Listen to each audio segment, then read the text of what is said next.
का जो हमारा टॉपिक रहेगा वो है laws of indices. Laws of indices. आज हम लोग ये एक एक करके समझेंगे कि लॉज ऑफ इंडिसेस क्या होता है, इसके बारे में समझेंगे। तो लॉज ऑफ इंडिसेस में हम सबसे पहले हम लोग को ये समझना होगा कि आपको एक्सपोनेंट एंड पावर का मतलब क्या है, पहले तो ये समझना होगा। जैसे कि मान लीजिए हम किसी भी नंबर को, मान लीजिए एक नंबर ए है, उसको m टाइम्स लिखते हैं, ये नंबर को m टाइम्स मल्टीप्लाई करते हैं, m टाइम्स। ठीक है, तो जब किसी नंबर को m टाइम्स मल्टीप्लाई कर रहे हैं, उसी को हम लोग इस तरीके से रिप्रेजेंट करेंगे a to the power m। ठीक है, और यहाँ पे कंडीशन जो होगा, ये जो है ये कहलाता है आपका बेस, और इसको बोलते हैं इंडेक्स। ठीक है, ये क्या होता है, इंडेक्स होता है। ठीक है, ये हमारा क्या होता है, इंडेक्स होता है। तो लॉ ऑफ इंडिसेस जो जनरेट होगी वो इस पैटर्न्स के जितने भी नंबर होंगे उसमें आपको आएगी। ठीक है, तो यहाँ पे जो है ये तो पहले क्लियर हो गया। जैसे एग्जाम्पल के लिए अगर देखा जाए तो एग्जाम्पल में हम समझ सकते हैं कि अगर मैं 2 को 5 टाइम्स लिख रहा हूँ, 2 into 2 into 2 into 2 into 2, 5 times लिख रहा हूँ। ठीक है, तो इसको हम लोग क्या लिख सकते हैं, 2 की पावर 5 मीन्स 32। 2 को 5 टाइम्स मल्टीप्लाई करेंगे तो क्या आएगा, रिजल्ट 32 आएगा। ठीक है, ये तो इस तरीके से हम लोग एक्सपोनेंट एंड पावर में इसको रिप्रेजेंट करते हैं। ठीक बात। तो अब यहीं से इस टाइप के पैटर्न्स को सॉल्व करने के लिए क्या बना, कुछ लॉज बनाए गए हैं जो लॉज ऑफ इंडिसेस में शामिल हो। जैसे कि लॉज जो है आपका, सबसे फर्स्ट लॉ जो है हम लोग का, सबसे पहला जो लॉ है वो है आपका मल्टीप्लिकेशन। मल्टीप्लिकेशन मल्टीप्लिकेशन वाले फॉर्मेट में कौन सा लॉ है, a to the power m into a to the power n अगर है, अगर बेस सेम दिख रहा है तो पावर्स ऐड हो जाते हैं। पावर्स क्या हो जाएंगी, ऐड हो जाएंगी मल्टीप्लाई में, ये लॉज। ठीक है, तो इसका एग्जांपल अगर हम लोग समझना चाहें तो कुछ एग्जांपल देख लेते हैं। जैसे कि हमारे पास मान लीजिए 2 की पावर 3 लिए इंटू 2 की पावर 5 ले लें। ठीक है, तो यहाँ पे क्या हो जाएगा, 2 की पावर, बिकॉज बेस सेम है, यहाँ पे देखेंगे तो बेस सेम है, 2 है यहाँ जैसे है, तो इसका मतलब पावर्स क्या हो जाएंगी, ऐड हो जाएंगी। ठीक है, तो इसका मतलब यहाँ पे जो रिजल्ट आएगा 3 और 5 क्या हो जाएगा, 8 हो जाएगा। ठीक है, 2 की पावर 8, तो ये इसका फाइनल रिजल्ट रहेगा। तो ये जो फर्स्ट लॉ है आपका एक तरह से क्या है, मल्टीप्लिकेशन के रिगार्डिंग है। मल्टीप्लिकेशन अगर बेस सेम रहा और मल्टीप्लाई में, तो पावर क्या हो जाती है, ऐड हो जाती है। ये अब दूसरा जो हमारा लॉज है इसमें, सेकेंड लॉज है डिवीजन के पर्सपेक्टिव से। डिवीजन, तो डिवीजन के लिए क्या लॉ है, डिवीजन डिवीजन के लिए a की power m divided by a की पावर n डिवाइड में आएगा, तो इसका जो लॉज है वो हो जाता है a की power m minus n if m is greater then n। इसकी कंडीशन, ये डिवीजन का पहला लॉ है। एक और लॉ अगर इसी में अगर हम अटैच कर दें तो a to the power m ही रहेगा। a to the power n है 1 upon A to the power N minus M हो जाएगा if N is greater than क्या हो एम। ऐसा हम क्यों कर रहे हैं? ताकि पॉजिटिव इंडेक्स बना रहे। एग्जाम्पल से इसको समझ लेते हैं। जैसे मेरे पास एक एग्जाम्पल दिया है, मेरे पास एक एग्जाम्पल है कि 2 की पावर 3, 2 की पावर 2। अब यहाँ पे m कंडीशन में m जो ऊपर वाला है वो ग्रेटर है n से, मीन्स 2 ग्रेटर है, सॉरी 3 ग्रेटर है 2 से। देन इसका क्या हो जाएगा, ये इस कंडीशन में जाएगा, इस लॉस को फॉलो करेगा। तो 2 की पावर 3 माइनस क्या हो जाएगा 2, मीन्स 2 की पावर 3 माइनस 2 1, रिजल्ट क्या जाएगा 2 आ जाएगा। अगर इसी को हम लोग क्या कर दिए, उल्टा कर दिए, ठीक है, 2 की पावर 2 को ऊपर कर दी और 2 की पावर 3 को नीचे कर दी, तो इससे क्या मिलेगा 1 अपॉन 2 की पावर 3 माइनस 2, 3 माइनस 2। इसका मतलब 1 अपॉन 2 बाई 1, इसका मतलब 1 अपॉन 2। ये हम ऐसा क्यों कर रहे हैं? अगर इसके थ्रू भी आप करेंगे इसमें तो भी हो जाएगा, बट निगेटिव इंडेक्स आएगा। तो हम कोशिश करते हैं कि स्टार्टिंग से ही पॉजिटिव इंडेक्स बना के रखें। तो ये आपका सेकेंड लॉ। थर्ड लॉ क्या है इसमें, लॉ ऑफ इंडिसेस का जो थर्ड लॉ है वो आपका power of power, power of power. Power of power में क्या है कि अगर मान लीजिए A to the power M whole power N है, A to the power M whole power N है, तो इसका लॉज ये है कि जो पावर से वो मल्टीप्लाई हो जाती है, पावर क्या हो जाती है मल्टीप्लाई, एम इंटू क्या हो जाएगी एन।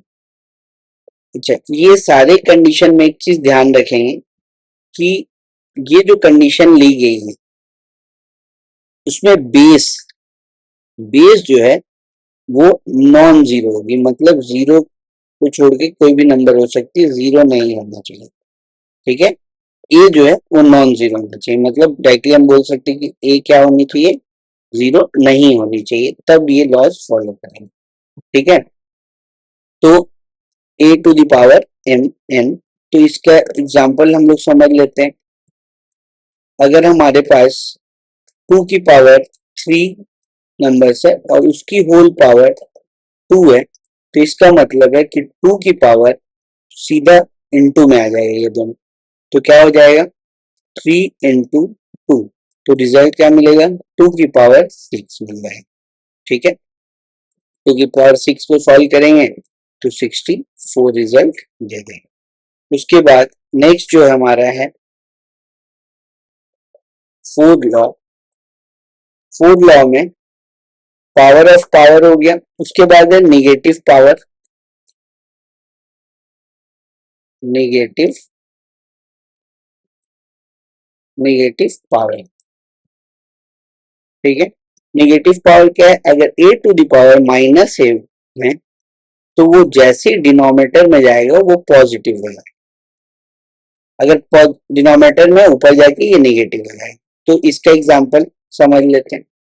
एग्जांपल मान लीजिए आपके पास 2 की पावर कोई निगेटिव पावर है -4, तो इसका रिजल्ट पॉजिटिव इंडेक्स बनाने के लिए क्या हो जाएगा 2 की पावर 4, इसको सॉल्व करेंगे तो 1/16 आ जाएगा, बिकॉज 2 4 टाइम्स लिखा आएगा, ठीक है। तो इस तरीके से यहाँ पे हम लोग समझ सकते। उसके बाद फिफ्थ जो लॉज है वो क्या है, फिफ्थ लॉ क्या है, तो फिफ्थ लॉ में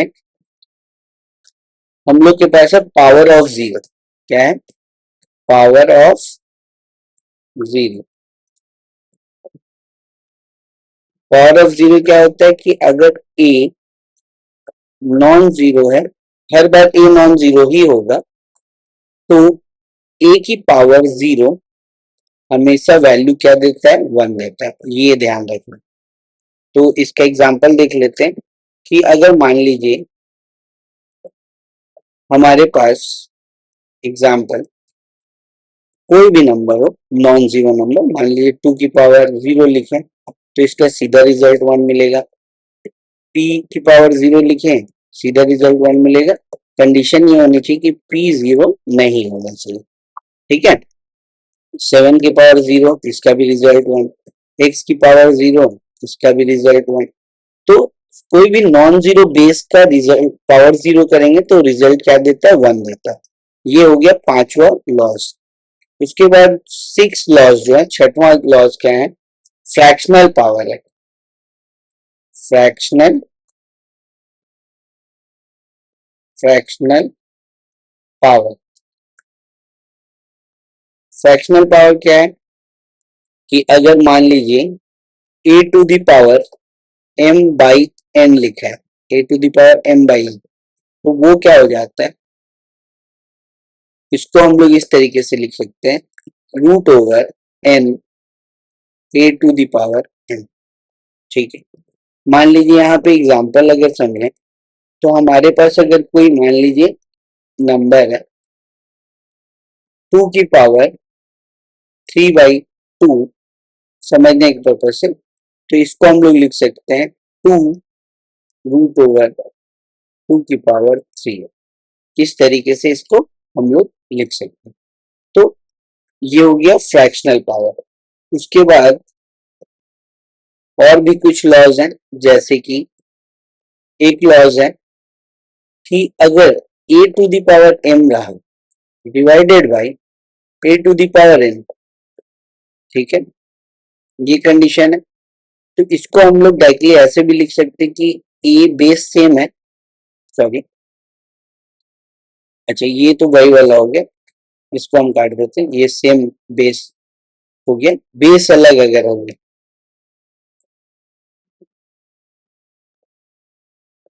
अगर हमारे पास बेस अलग होगी तब की कंडीशन में हम बोल रहे हैं कि अगर a और b बेस अलग है, उसकी पावर अगर m है तो पावर दोनों के ऊपर डिस्ट्रीब्यूट हो जाएगी, a की पावर भी m हो जाएगी और b की पावर भी m हो जाएगी। एग्जाम्पल से समझते हैं, जैसे कि आपके पास 2/3 की पावर 5 लिखा हुआ है, 2/3 की पावर क्या है, 5 है, ठीक है। तो इसका मतलब क्या है कि 2/3 की पावर 5 है, तो इसका मतलब क्या है कि 2 की पावर भी 5 है और 3 की पावर भी 5 है कि नहीं। तो इस तरीके से पावर डिस्ट्रीब्यूट हो जाएगी। उसके बाद हम लोग ओपन कर देंगे, 2 कितने टाइम्स है, 5 टाइम्स है कि नहीं, 2 5 टाइम्स है, तो इस तरीके से ओपन कर देंगे, ठीक है। डिवाइड में जो वैल्यू है 3 को 5 टाइम्स लिख देंगे, 3 इंटू 3 इंटू 3 इंटू 3 5 टाइम्स, तो ये ओपन हो जाएगा। उसके बाद हमारे पास एक और है, अगर मान लीजिए आप a इंटू बी है और होल पावर m, तो भी ये पावर क्या हो जाती है, डिस्ट्रीब्यूट, a की पावर m इंटू बी की पावर क्या हो जाती है, m हो जाती है। क्लियर है।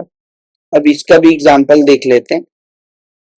तो एग्जांपल में यही ले लेते हैं कि 2 की पावर 3 है मान लो, ठीक है, ये सॉरी इसको कट कर देते हैं, 2/2 इंटू 3 है अगर, ठीक है, 2 इंटू 3 है और होल पावर 2 ही लेते हैं, तो ये क्या हो जाएगा, 2 की पावर 2 डिस्ट्रीब्यूट हो जाएगा और 3 की पावर भी 2 डिस्ट्रीब्यूट होगा।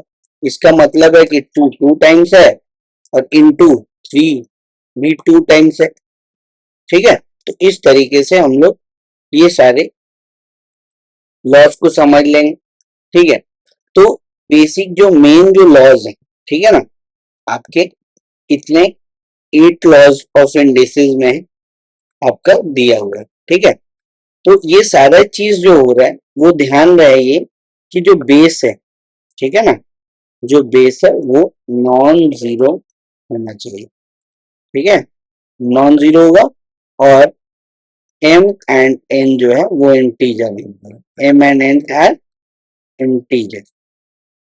ठीक है, तो ये हो गया इंटीजर। तो ये सारे जो लॉज हैं, ठीक है, तो ये आपको आसानी से समझ में आ गया होंगे। अब हम लोग नेक्स्ट क्लास में जो क्या है, नेक्स्ट क्लास का जो टारगेट है, नेक्स्ट क्लास का, उसमें लॉज ऑफ इंडिसेस के ऊपर, लॉज ऑफ इंडिसेस के ऊपर हम लोग क्वेश्चन करेंगे। ठीक है ना, इसके ऊपर हम लोग क्या करेंगे, प्रैक्टिस क्वेश्चंस करेंगे कुछ।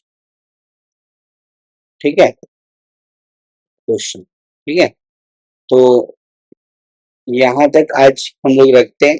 ठीक है, और नेक्स्ट क्लास में इस पे प्रैक्टिस क्वेश्चंस हम लोग कंटिन्यू करते हैं। चलिए ठीक है।